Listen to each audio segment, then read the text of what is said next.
pause every day. Uyathulula njalo uJesu. What the Bible says is true.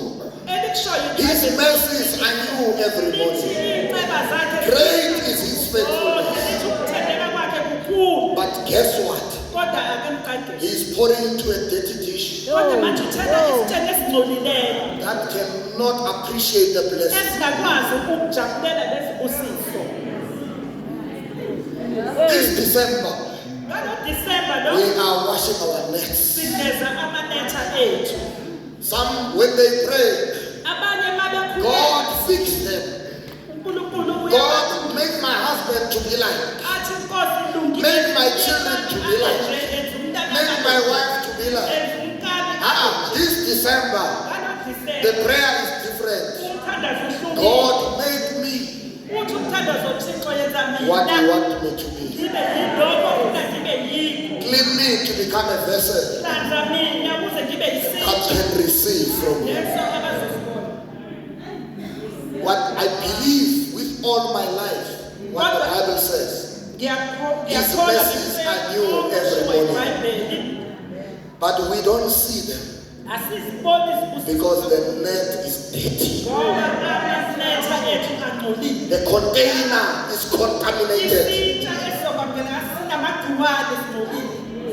Hallelujah.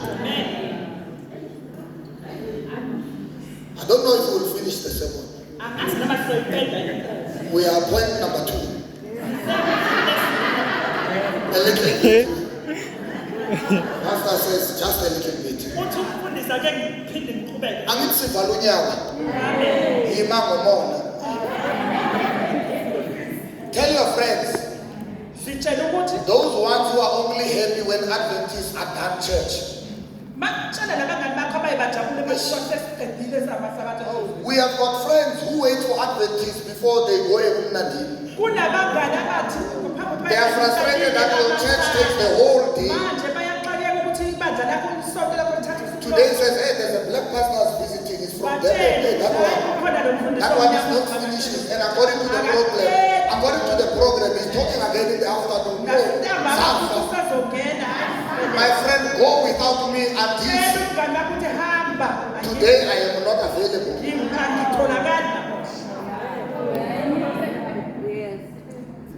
The Bible says they worship their nets. I want to propose to you a qualification for a disciple. That at every journey of your life, you must stop and go on the mirror and look at yourself.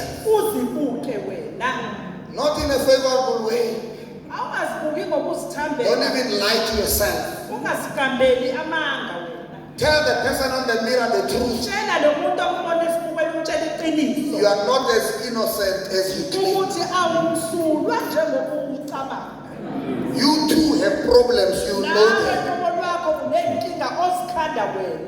Fix yourself. Hallelujah. Amen. This is a qualification for a disciple. The other one is that when you've lost, pick yourself up. Let me tell you, life is difficult. Are we together? You are not a special one who's gonna have a highway without problems.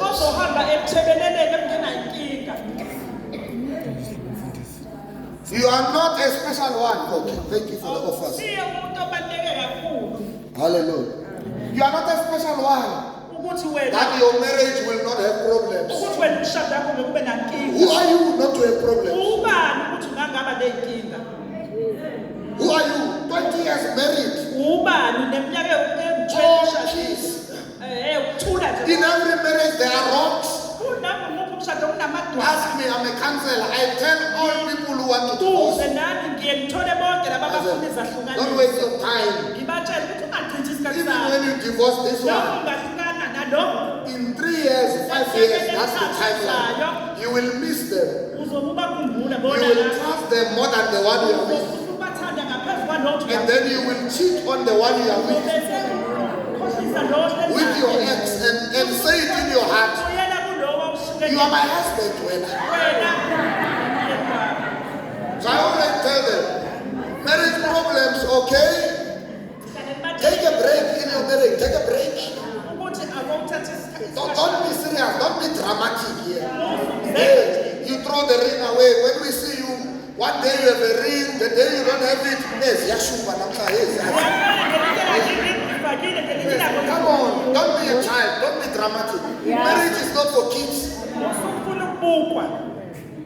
So today we see when you walk out, today the ring is there, I know, when they feel otherwise, you take it out.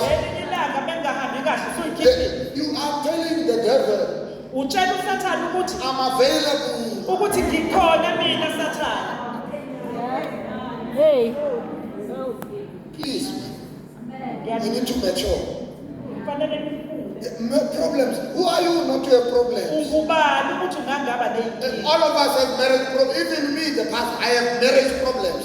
I have a problem with Mamuruti, and Mamuruti has a problem with Muruti.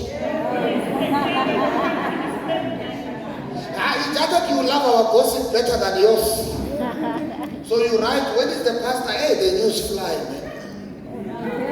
And the people who are discussing, they found a scapegoat, they are running away from their issues, so they discuss yours.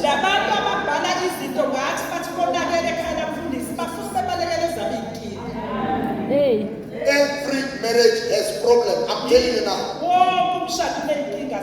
Oh, whenever you are disturbed by intervals and adverts.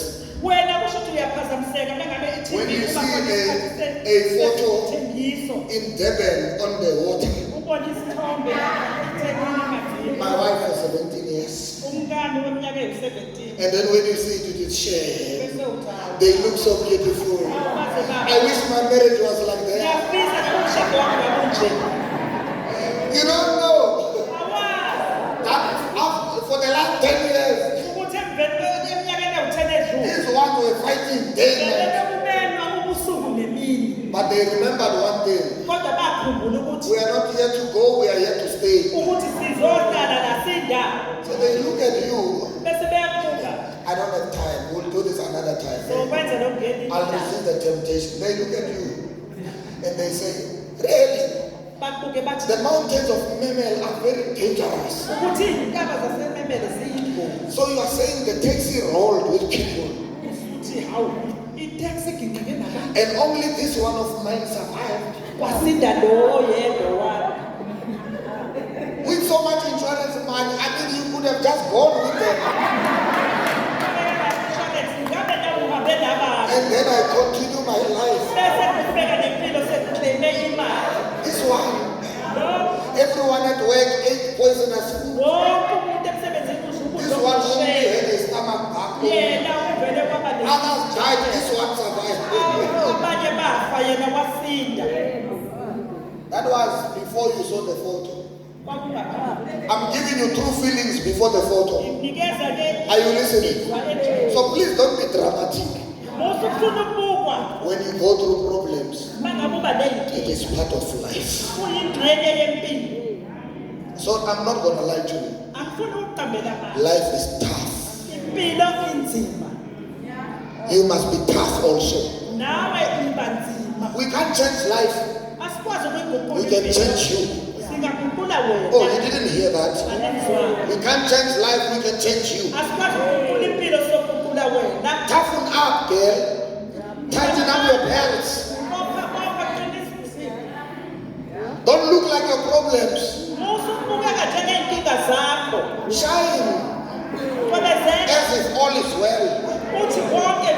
Be like the woman of Shunem. When she meets Gehazi, a servant of the prophet, is it well with your husband? Is it well with your child? She says, of course it is well. When the child has died. When you meet servants, the answer is always it is well. Stop this thing of sharing your problems with servants. They